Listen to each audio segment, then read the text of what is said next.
कुछ तो एहसान कर दो, हमारा जीना आसान कर दो। कमर तोड़ महंगाई, आवाम की दुहाई। दूध, सब्जी, दालें, हर चीज के रेट हाई। कराची में कोई सब्जी 120 रुपए किलो से नीचे नहीं। शहरी कमाए क्या, खाएं क्या। इस्लामाबाद के सस्ते बाजार भी इतने महंगे हैं कि गरीब की पहुंच में ना रहे। लाहौर में तो खरीदारों के साथ दुकानदार भी परेशान हैं। फैसलाबाद में जान बचाने वाली अद्वियात महंगी होने के साथ मार्केट से भी गायब होने लगी। अवाम कहते हैं जो लोग बचे हैं उनको तो जीने दो, खुदकुशी से पहले बचा लो। गरीब आदमी दाल सब्जी भी नहीं खा सकता। लोगों में बच्चों का दूध तक खरीदने की सकत नहीं।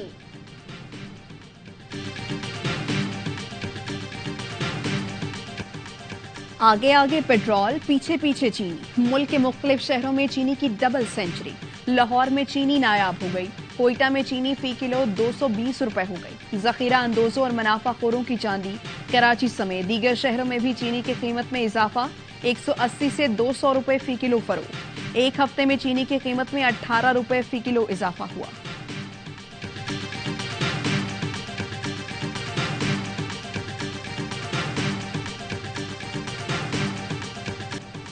निगरान वजीर आजम का बिजली बिलों में रिलीफ देने का वादा पूरा ना हुआ। 48 घंटे हो गए, बिजली के भारी बिलों में रिलीफ का ऐलान ना हुआ।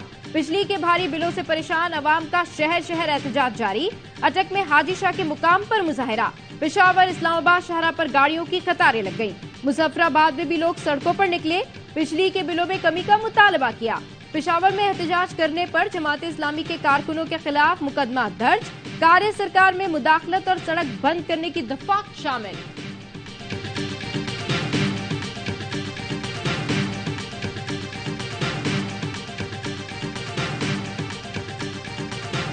बिजली बिलों में रिलीफ ना दिया गया तो जेल भरो तहरीक शुरू कर देंगे। ताजिर रहनुमाओं ने धमकी दे दी। कहा निगरान वज़ीर आज़म वादा पूरा करें, ऐसा ना हुआ तो मुल्क गिर हड़ताल के साथ जेल भरो तहरीक शुरू की जाएगी। जमात इस्लामी का भी गवर्नर हाउसेस के घेराव का ऐलान। अमीर जमात इस्लामी सिराजुल हक ने कहा बिजली बिलों में कमी नहीं की तो ताजिरों और ट्रांसपोर्टर्स के साथ मिलकर पहिया जाम हड़ताल करेंगे।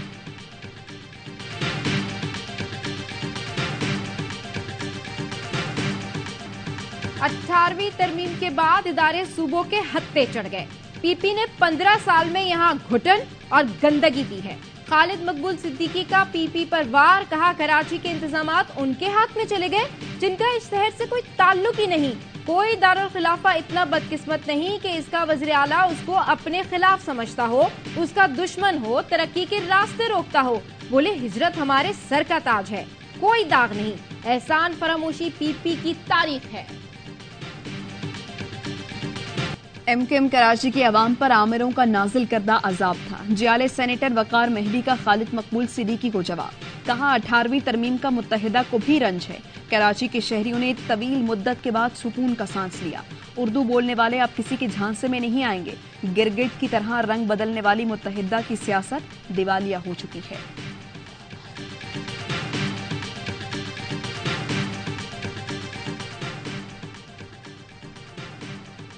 नैब लाहौर ने किकबैक्स के इल्जाम में साबिक वज़ीर पंजाब चौधरी परवेज इलाही के प्रिंसिपल सेक्रेटरी मोहम्मद खान भट्टी को गिरफ्तार कर लिया।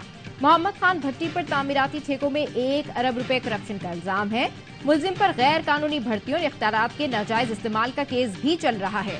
मुबैना तौर पर किकबैक से हासिल रकम चौधरी परवेज इलाही, मुनिस इलाही और मोहम्मद खान भट्टी के जाती अकाउंट्स में मुंतकिल हुई। नैब ने जेरे हिरासत मुलजिम की गुजरावाला जेल से कस्टडी हासिल कर ली। रिमांड के लिए कल लाहौर की एहतसाब अदालत में पेश किया जाएगा। चीफ ऑर्गेनाइजर नून लीग मरियम नवाज से अमरीकी सफीर डोनाल्ड ब्लूम की मुलाकात। अमरीकी सफीर मरियम नवाज की मरी में रिहाइशगाह पर आए। पाकिस्तान अमरीका में तवील मुद्दती दो तरफा ताल्लुकात की अहमियत पर तबादला ख्याल। मरियम नवाज ने कोरोना सैलाब में अमरीकी सफीर डोनाल्ड ब्लूम की कोशिशों को सराहा। कंदकोट में डाकू राज के खिलाफ शहरियों का एहतजाज। जिला भर में शटर डाउन हड़ताल। नेशनल हाईवे पर धरना। डेढ़ा मोड़ कल सुबह 10 बजे से बंद है। 3 सूबों के दरमियान ट्रैफिक मुअत्तल। गाड़ियों की कतार लग गई। मुजाहिरीन का कहना है जब तक प्यारे बाजियाब नहीं होंगे धरना जारी रहेगा।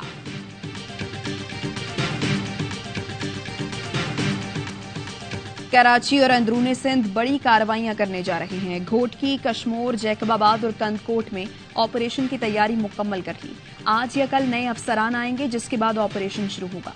सिंध के निगरान वजीर दाखिला ब्रिगेडियर रिटायर्ड हारिस नवाज कहते हैं, अच्छे लोगों की तैनाती से सूबे में अमन आएगा। हम किसी के खिलाफ इंतकामी कार्रवाई नहीं कर रहे। किसी के खिलाफ नैब या दीगर केसेस हैं तो उनके खिलाफ कार्रवाई हो रही है। गिलगित बल्तिस्तान में पाक फौज की तैनाती से मुताल्लिक खबरें और कयास आराइयां मुकम्मल बेबुनियाद हैं। निगरान वफाकी वज़ीर इत्तलात मुर्तजा सोलंकी का ट्वीट, लिखा, महकमा दाखिला गिलगित बल्तिस्तान के मुताबिक गिलगित बल्तिस्तान में सूरत हाल मुकम्मल तौर पर पुरअमन है। तमाम सड़कें, तिजारती मराकज़, तालीमी इदारे मामूल के मुताबिक खुले हैं। पाक फौज की खिदमात चेहलुम इमाम हुसैन रज़ियल्लाहु अन्हु के मौके पर तलब की गई हैं।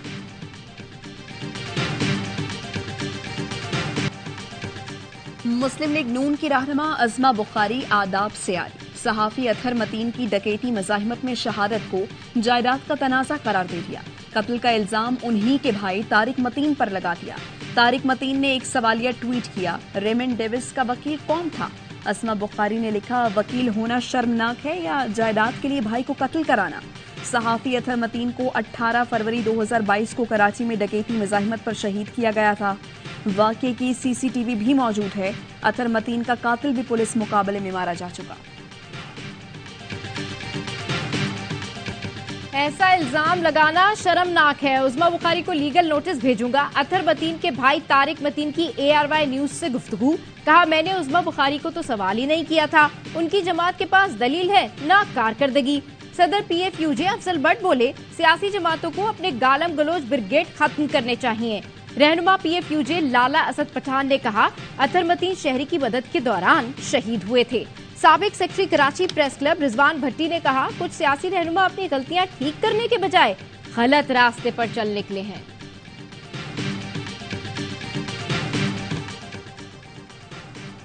आवाम को बिजली की बदतरीन लोड शेडिंग और महंगे बिलों का सामना है। सोलर पैनल्स फराहमी की स्कीम के फंड्स मुंजमद करना हैरत अंगेज है। पीपल्स पार्टी का इलेक्शन कमीशन को खत, तरक्याती स्कीम के फंड्स रोकने का फैसला वापस लेने की दरख्वास्त। सेनेटर ताज हैदर ने लिखा, इलेक्शन एक्ट के तहत निगरान हुकूमत जारी तरक्याती स्कीमों को नहीं रोक सकती। इलेक्शन कमीशन ने फलाही स्कीमों के फंड्स रोककर गैर आईनी कदम उठाया। सैलाब मुतासरीन के लिए 20 लाख में से 50,000 घर 3 माह में तामीर किए। मुतासरीन को उनके घरों में दाखिल होने की इजाजत नहीं दी जा रही। तरक्याती स्कीम के तहत 21 लाख घरों में सोलर पैनल्स लगना है।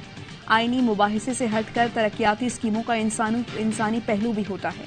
इंसानी पहलू हमारी अव्वलीन तरजीह होना चाहिए।